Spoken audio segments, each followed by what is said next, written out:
આવી છે સૌથી મોટા સમાચાર ગુજરાત સીઆઈડીએ પાકિસ્તાની જાસૂસની કરી છે ધરપકડ અને આ ભરૂચથી પ્રવીણ કુમાર મિશ્રા નામના જાસૂસની ધરપકડ કરવામાં આવી છે। આરોપી પાકિસ્તાનને મોકલતો હતો ગુપ્ત માહિતી। દેશના દુશ્મનને અહીં પકડવામાં આવ્યો છે અને સૌથી મોટા સમાચાર ભારતની ગુપ્ત માહિતી મોકલવાના કેસમાં આ સૌથી મોટી કાર્યવાહી કરવામાં આવી છે।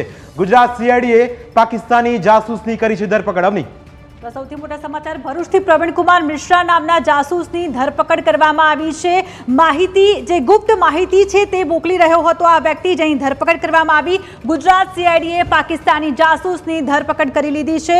ભરૂચથી આ પાકિસ્તાની જાસૂસ ભારતમાં હતો અને ભારતની ગુપ્ત માહિતી તે પાકિસ્તાન પહોંચાડતો હતો। આનું નામ છે, આ ગદ્દારનું નામ છે પ્રવીણ કુમાર મિશ્રા। તેની ધરપકડ છે તે કરી લેવામાં આવી છે। આરોપી પાકિસ્તાનને ગુપ્ત માહિતી મોકલતો હતો। ગુજરાત સીઆઈડીએ પાકિસ્તાની જાસૂસની આખરે ધરપકડ કરી લીધી છે। તો આ સૌથી મોટા સમાચાર।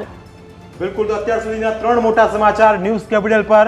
સૌથી પહેલા સમાચાર એ કે પંચમહાલમાં પેપરની જે ઘટના હતી એમાં નીટ વાળી ઘટના હતી એ સમાચાર। બીજા સમાચાર એ કે પંચમહાલમાં ફરીથી જે ઘટના હતી પ્રથમ ગામમાં ત્યાં ઇલેક્શન થશે ફરીથી। ત્રીજા મોટા સમાચાર ગુજરાત સીઆઈડી ક્રાઇમને મળી છે મોટી સમાચાર અને પાકિસ્તાનને ગુપ્ત માહિતી મોકલનાર શખ્સની કરવામાં આવી છે ધરપકડ। એટલે મિહિર આપણી સાથે ફોન લાઈન પર જોડાયા છે। મિહિર, કેવી રીતની માહિતી આ ભાઈ મોકલતા હતા અને પોલીસે કયા પ્રકારની અત્યાર સુધીમાં સીઆઈડી ક્રાઇમે તેમને ઝડપી પાડ્યા છે અને એમાં કયા પ્રકારની વિગતો મળી છે?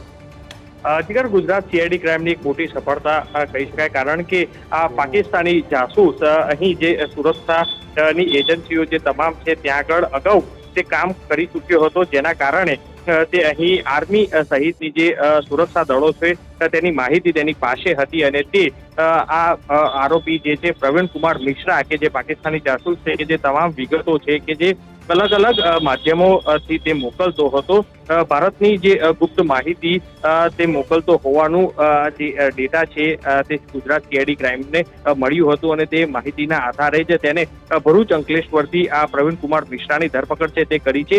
આ પ્રવીણ કુમાર મિશ્રા છે કે જે ભરૂચથી અંકલેશ્વર વચ્ચે એક કંપનીમાં કામ કરી રહ્યો હતો।